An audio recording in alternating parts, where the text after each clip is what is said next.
ঘড়িতে এখন 6টা বাজছে। তো আজকে আমি সকাল সকাল বেরিয়ে গেছি। আজকে আমরা যাব বক্রেশ্বর ড্যাম। তো বন্ধুরা, আজ স্বাধীনতা দিবস উপলক্ষে আমরা প্ল্যান করি সবাই মিলে একটা জায়গায় ঘুরতে যাব। তো সবাই মিলে ঘুরতে যাওয়া হয় না, কারণ সবাই অফিসে ব্যস্ত থাকে, এর পাশাপাশি অনেকজনের অনেক কিছু কাজও থাকে।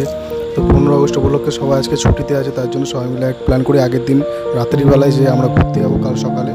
তো সেই জন্যই আমরা আজকে বেরিয়ে পড়েছি সকাল সকাল ঘুরতে। তো বন্ধুরা, ভিডিওটা লাস্ট পর্যন্ত দেখো, তোমাদের ভিডিওটা খুব ভালো লাগবে।